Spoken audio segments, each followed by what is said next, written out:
Welcome everybody to another episode of the Lunch Table Podcast. For this episode, we got a special revisited for you guys.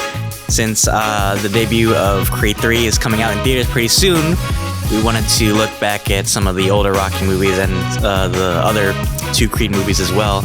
They're great films, they're great time period pieces as well.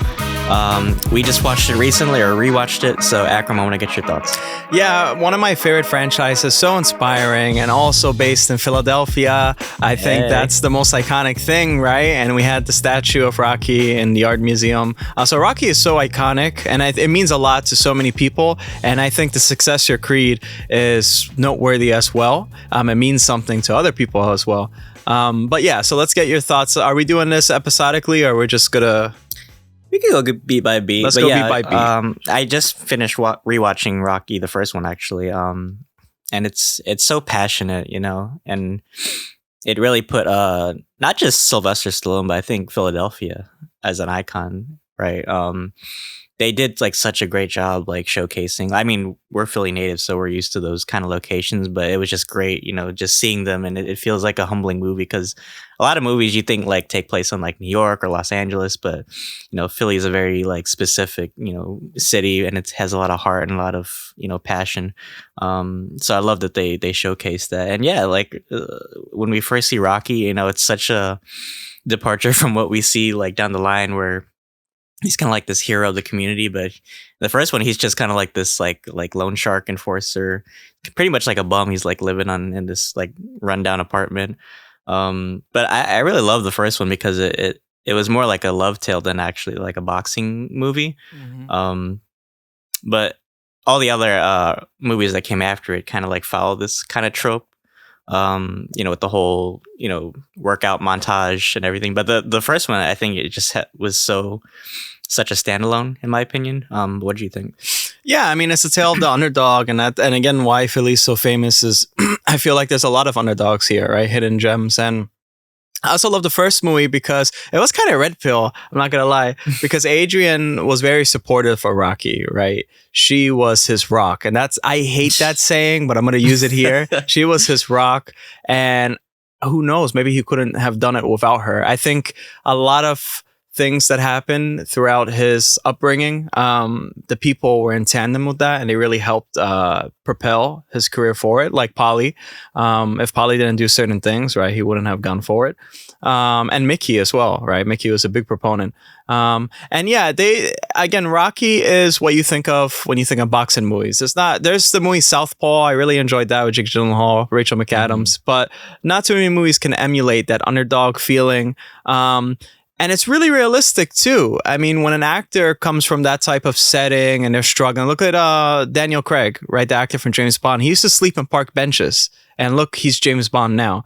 It's I feel like it really relates close to home, and that's why I don't even know if you call it gritty realistic. It probably is gritty realistic. It's so you feel like you could touch it. You could taste it, right? Your goals are right there. You just have to train for it. It's a beautiful thing. And it's not just physicality too. It's the wits. It's the mentality that we get to see later on in the franchise, where he has to be smart as well. It's such a beautiful ass franchise. If you haven't watched Rocky at all, which I think it's nearly impossible that you haven't watched Rocky, but if you haven't, you should go watch Rocky. Yeah, I think the other movies kind of overshadow it because of, the big fights. But yeah. I think the first one, like you said, it feels like an underdog tale, and bringing yourself out of the gutters and following your dreams and stuff like that. And it really sets the tone for so many other movies. And then when I got to Rocky Balboa, the final film, it had a lot of elements from the first movie, which I loved. Even just from him running with the dog, it's such a great movie, and not even just for athletes, but I think just people, that are kind of either depressed or, don't know where to go in life. But yeah, I loved the relationship between the characters. I think Adrian, Talia Shire, she was great. And they just have such a cute relationship over the film, and even the ice skating rink thing was kind of cute. I wish they would have added music though in that scene, but it was only a 10-minute thing they were having, but it was so intimate and so personal. And I just love the final shot when Rocky calls out to her, even though they're announcing that Creed is the winner. He all he cares about is Adrian in that scene. Yeah, man, I love that. Again, they have such a beautiful relationship. And I think Apollo was a really awesome character as well. They later became best friends, the closest of friends, and I think that was beautiful, right? And I think you only gained that through fighting this intimately, right? Everything's at stake here. I love it a lot, to be honest with you. I'm blanking right now because I was just thinking of something else. Well, but yeah, it's a fun rivalry, you know, because in the first movie, like Creed is kind of like this pompous, like showboat, like he's showing off. He's all about the money. Like he doesn't even. I love the scene where like his trainer is like watching Rocky like fight, and he's actually like, "Hey, you should check this out," because he actually like training and shit. But Creed is, you know, busy with like promotional stuff. and you know what else is beautiful? It was at the end. I forgot it was Rocky 1 or 2. Rocky kept on getting up, and Creed, he started to feel bad abusing this guy, but he kept on getting up to the point where the opponent or the opposer feels like, I shouldn't keep doing this. It's futile to keep fighting this guy, because then now this guy becomes a force of nature. He's determined. You cannot stop him. And I think we need to think like this in today's day and age. I think we really need to think like this and keep pushing forward, right? That's really important. Yeah, I love the respect that they kind of build over the series, to the point where like even in, well, we'll touch on Rocky 3 in a minute, but like, you know, Creed even lets Rocky come to his own gym and train with them. They built such a lasting friendship, and I think that really you know, you could feel the after effects of that in the Creed series as well. When he even takes on his own son. Yeah, great movie. If you haven't watched the first film, it's amazing. Definitely check it out. Rocky 2 was kind of similar in tone. Yeah. It was basically they were just having like a rematch, but it kind of like strengthened their rivalry and their friendship at the same time. So, what do you think of Rocky 2? Yeah, how iconic. I mean, very similar to the first one. I'm not sure how far apart these two movies were. I'm pretty sure they're like super close to each other. But I love seeing also the politics that's involved in boxing and just everything that it takes to set up something. And I think you can learn a lot, because now we see boxing as more, I don't know, boxing is kind of going downhill. It's more like exhibition and celebrities and stuff like that. Yeah. It's all show, but back then it was true grit. And it was true, like, again, there was more at stake. You have your whole life on the line, and then plus you have your health. So it meant everything. With every punch, it done something to the other person. And you didn't need to fight Jake Paul to you didn't have to fight Jake Paul title. I mean, that's a different debate. I don't know, dude. I don't know what's up with that, but I don't know. Maybe you should fight Sylvester Stallone. Right. But no, it was a worthy successor. I enjoyed Rocky 2. I think the most famous one. I think a lot of people forget about Rocky 2. I think, you know, subsequent series. Well, it was very humbling. It was like, it really, I think that's really the one that made, you know, Rocky feel like a standout to Philly and like a community, because now he's starting to, you know, get noticed by everybody. And I actually love like the more personal scenes where like we actually see like Rocky and he gets married, you know, he's having a kid with Adrian. And I think it's also a great movie just for, I always say like the Rocky movies were actually like ahead of their time, because they actually like touch on little like social issues, like people with disabilities, because Rocky has like, he's an uneducated person, you know, because he probably didn't, you know, finish school, and he had to live a life, you know, with crime and shit. So there's like a scene where like he's doing like a commercial shoot, and like he's embarrassed because like the director said like he can't read or whatever, so he actually like, you know, teaches himself how to read, and he actually tries to get like a desk job, and he gets turned down. So it's really sad, but it like shows that, you know, I wonder like what if Rocky had like that same passion, like could he have been just like an ordinary Joe, or like, you know, maybe like he went into art or something. I don't know. Yeah. But just interesting to think about. And I just love those, like I said, those little social issues that it touches on. Yeah, and I think there's a bit of entrepreneurship as well on this type of. That's why I said it's very like red pill. It has a lot of red pill ideology. It's like you're building yourself from the ground up, and I think it's not just any political side too. I think I don't know. It's just a staple. And life, right? Anything you want to achieve. If you can't read, learn how to read. If you haven't went to school, there's other ways to make money. There's other ways to pursue your passion, but be prepared to fall, right? But when you get up, you're a statue. You could be a martyr. You could be an icon. And Rocky 2, I think, yeah, again, that was so beautiful seeing them get married and whatnot. But then again, Then we have Rocky 3, which was with Mr. T. So give me your thoughts on that. Yeah, so we kind of get like our first villain of the series. So I think bringing Mr. T as Clubber Lang was a great introduction. He just felt so natural as the character. Yeah. He just had like that, like, you know, toxic masculinity energy. Right? Yeah. And it kind of like, you know, like I said, like strengthened Rocky and Creed's relationship, because even Creed saw, you know, that, you know, Clubber was like a threat to, you know, boxing. So he lets Rocky train with them, and we have that great you know, Eye of the Tiger montage. I think it's everybody can remember that. Yeah, great film. And you know, it kind of like set that trope now where like now we see like you know, the big opponent, right? Yeah, and also, which was interesting to see, Sylvester Stallone's body has changed too. So that's like the iconic body that you would compare always with Rocky. Yeah, I mean, that now it felt more of, instead of this very intimate movie, it was still all very intimate, but now it changed in tone, where it just felt a lot more bigger and grander. And I think that set the stage for the later titles that were released. And also, wasn't this the one with Hulk Hogan? They had a fight, or it was like a wrestling thing, remember? Yeah. And they had like the boxing. I think that was like the intro or something like that. That was always funny to see. It's funny how they throw cameos in the series too. Like I think Rocky Balboa, they actually like had Mike Tyson in it. Oh, okay. And they had like Joe Frazier in the first one. Oh, okay. Yeah, that's really funny. Yeah, and again, it's very impressive that Sylvester Stallone started this, right? And this is his passion project. So to see all these come out, it was very fruitful. So I love seeing that. Any other thoughts you have to say about Rocky 3? I mean, it was really like the first time we saw Rocky like push to his limits, and like we see like an opponent like, you know, test not only like his, you know, physical ability, but like, you know, his mental ability as well, and like seeing that he has to try unorthodox ways, you know, to I think wasn't that the movie too where Mickey died?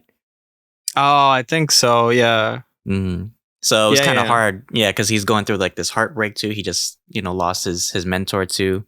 So it's like a really, really great movie about like coming out of that shell, you know, of trauma and sadness, and like pulling yourself up, and then, you know, overcoming those inner problems, right? And then just fighting through that. And that's the great thing about Rocky. It teaches you like he always says, like, it's not about how hard you hit, but how hard you can get hit, right? Yeah. Iconic line. Yeah. But now going into Rocky 4, which I think is the one that pretty much everybody remembers, because it was the big, you know, Ivan Drago fight. What do you think about Rocky 4? Yeah, the line that stood out to me the most was "I will break you." YouTube says that to us every day. So, yeah, I mean that was really interesting, because this guy was just a force of nature. He seemed like an android at first, so definitely an opponent to be afraid of. And there was a lot of science behind it too, which is really kind of kooky but interesting to see. And I think Rocky met his wife. I think Ivan's wife is Sylvester Stallone's wife back then in real life, or something like that. So that's interesting to see as well. But yeah, wasn't that the one with the robot as too? And I forgot about that. Like he was making a lot of money, and that's the one where the kid is grown up, played by Sage Stallone, which is interesting. And I think this had a lot to do with Apollo Creed, because fortunately, spoiler alert, Apollo dies in this movie. So that set this like the stakes now were really high. It's like I want to get blood, I want to get justice. So yeah, but tell us your thoughts. Yeah, and it kind of sets up like the Creed series too, it does, right? Yeah. Yeah, great movie. It felt like every time you watch it, you just feel like a patriot or something. Like you just feel like so American. I want to run. I just want to run. Well, I think even Family Guy did like a montage, like when he's like running up the stone, he's like Drago, and Stewie's like, okay, we should study. Yeah, it's one of my favorite movie. I remember I used to come on, I don't know, like Spike or, you know, one of those, you know, TNT channels like all the time, and I would just watch it. And yeah, it had so much heart like the other movies, but I think that's where it started to get kind of political. But I thought it was a cool idea, like playing with like the Cold War and stuff. Oh, okay, yeah. Yeah, and then Rocky, you know, as he's, you know, getting more, you know, successful in life, he has like those bigger challenges, and this was like the biggest challenge of his career was like, how do you fight like a guy that's like, you know, bigger and stronger than, like, the numbers are basically stacked against you. but like every movie, he just powers through it, right? And I love like how like they do like the showcase of like how Drago and Rocky train, because Rocky does like this like more analog or like more like traditional old school kind of like training. Like he like lifts logs, he like runs, and like Drago has like all these like scientists and analysts like the newest technology like helping him like to train stuff. I think he was actually wasn't he doing like steroids or some shit? I could have sworn that there was like a scene where like he was doing steroids or something. Really? Yeah, probably. Yeah. But it was kind of toxic too, because I think like his wife left him in the Creed series, so there was kind of like a lot of pressure on Drago too. Yeah, his wife left because she was dating Flavor Flav. That's what happened in real life. Or Jake Paul. Yeah, I tell you what, love is a very powerful motivator, and hate can be actually a very powerful motivator. And hope. Hope is the most powerful motivator of all, and that's why Rocky succeeds. Mm-hmm. That's what it is. Getting back to basics, right? It's almost futile, but he has hope, and he keeps on going. Beautiful message, I think, for Rocky 4. But moving on, Rocky 5. Rocky 5, I think most people forgot about.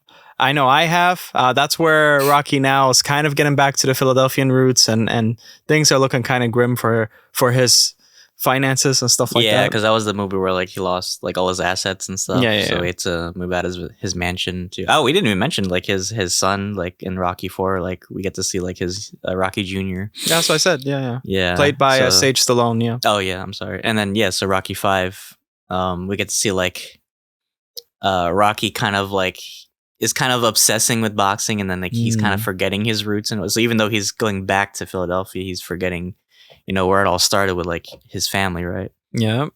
And then we get what is his name, Tommy, and what was the whole deal with Tommy? Let us know, because I think a lot of people forgot about this. So I think it was like Rocky wanted to retire or something, and then he kind of wanted to like pass his legacy on, because he was getting older. Yeah. So he was kind of like trying to like be like Mickey and like inspire like the next Rocky, right?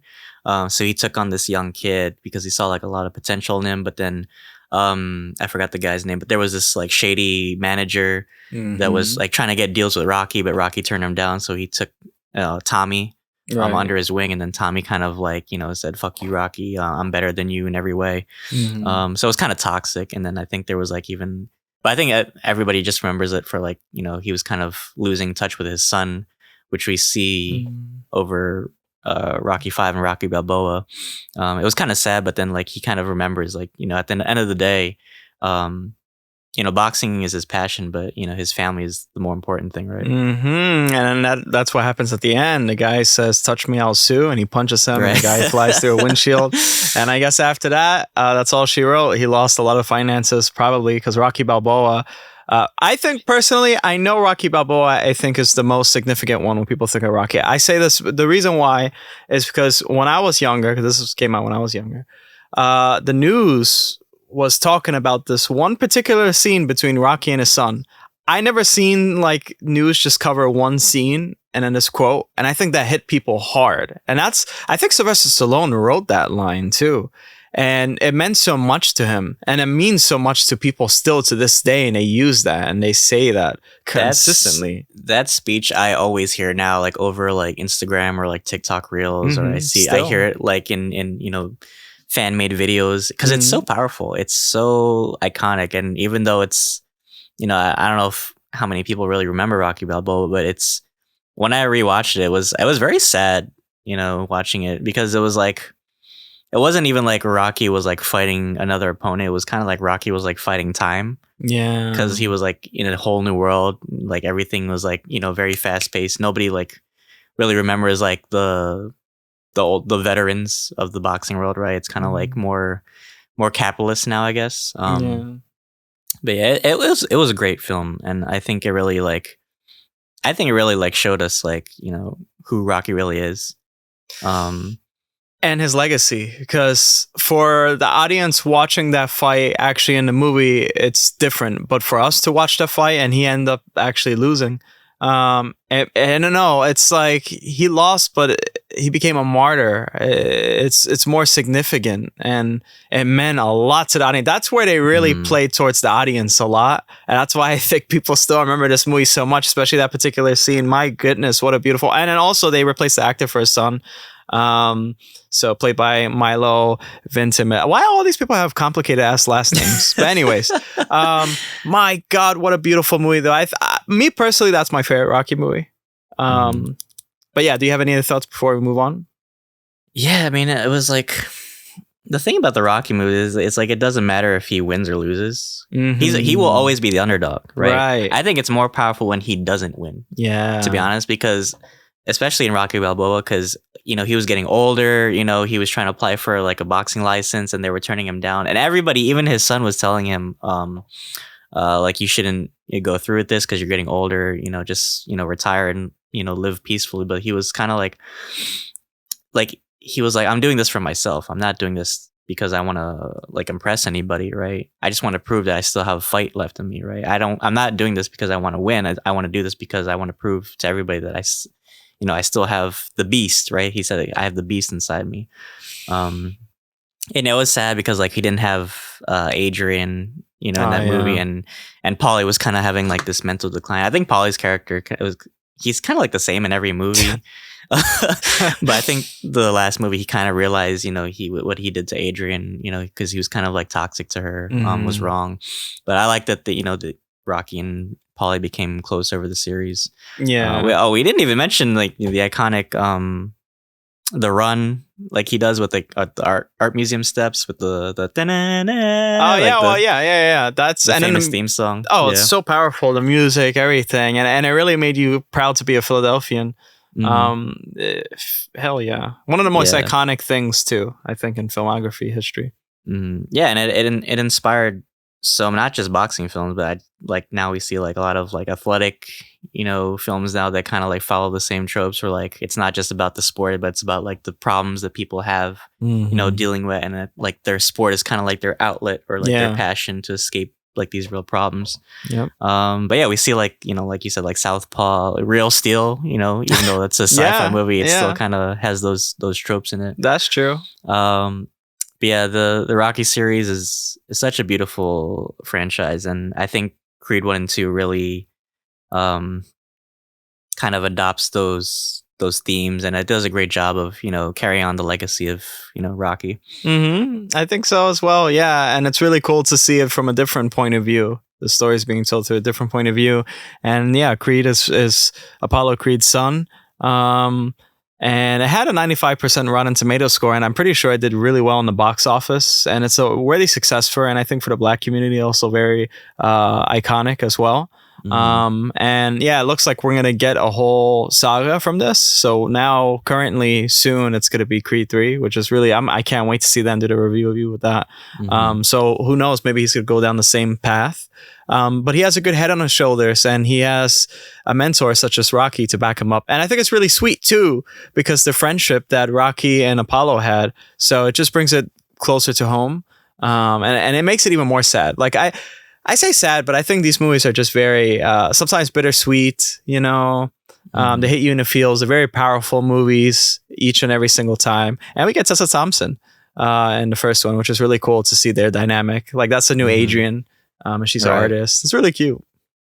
Yeah, I can't wait to see the through. It's so funny because we have Killmonger versus Kang. But yeah, I love the Creed movie, so I think Michael B. Jordan does a great job. He really feels like Apollo Creed's son. Like I'm surprised they actually didn't get like Carl Weathers in the franchise for like flashback scenes or something, because I think they would have been great like off screen or something. But I can't wait till the next movie, and I think like I said, it's gonna do a great job. I don't know, is this gonna be the last movie in the Creed series? No, I don't think so. That's why I think they're gonna do a saga. Oh, okay. Yeah, it was just like probably 3 more after that. Oh, okay. And Creed 2 was really cool too, because they bring flashbacks. I mean, they bring certain characters back, which is awesome to see. Well, it makes sense because Rocky had more than 3 movies. I think now it's kind of like a trope where like everybody has to have a trilogy now. But I mean, Rocky had like 5 movies, so I wouldn't be surprised if Creed had like 6 or some shit. Well, it's a staple. Rocky for sure is a staple in films. was running in tandem with Star Wars when Star Wars started. It's that's like, true, and they have yeah. their own thing, you know. I was, for anybody that don't know, I was actually in Creed 2. I was an extra in that party scene with Tessa wow. Thompson. I saw Tessa Thompson. I saw Michael B. Jordan in person. You could catch your boy drinking whiskey all the way in the back. I could see myself actually. Like they're really gonna go back and look for Go ahead, guys. What 158 subscribers now. We love you all, so please. If you could find the clip, if you could find the time frame for that, Dylan will give you a post it. Five Guys coupon. That's we've been saying that since the beginning. No promises, but we'll see. But great movies, man. Great movies. I love Creed. I think it's a worthy successor of Rocky. And this is actually Creed 2 was when Rocky finally passed away. It was really sad seeing an icon like that go. But I mean, there's always time to introduce more iconic characters, more iconic opponents, and while bringing in a lot of nostalgia back as well. So I think again, it's a beautiful movie all around to stand on its own.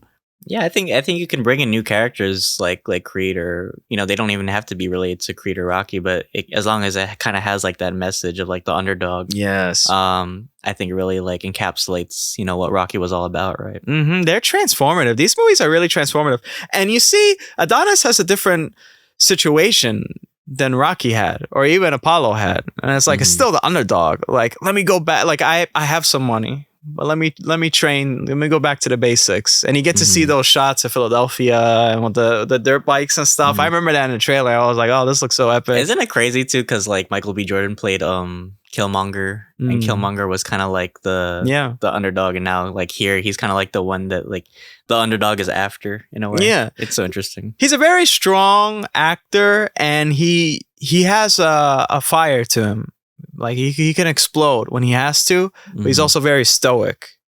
And so I think that really is like, that's really good, right? It's a good interesting lead for a boxer movie. Oh, and it's good for and then plus he's the lead. I mean, where Rocky was more humble, Adonis came from tragedy, and again he could still be stoic, and he could still strive to keep moving forward. So 2 different people, same outcome. Really cool. Yeah. Well, guys, that pretty much wraps up our thoughts for Rocky Revisited. Thank you guys if you made it to the end of this video for tuning in. Be sure to check out our Creed 3 review when it comes out pretty much this week. Yeah. So thank you guys. Check out our other playlists if you haven't already, and subscribe to the channel. We do plenty of reviews. We're still covering a lot of shows. We're covering The Last of Us, Hello Tomorrow, plenty of other movies as well. Mandalorian will be coming out this week as well for season 3. So check that out as well. But thank you guys again. And until then, thanks for having lunch with us. Keep moving forward. We'll see you guys.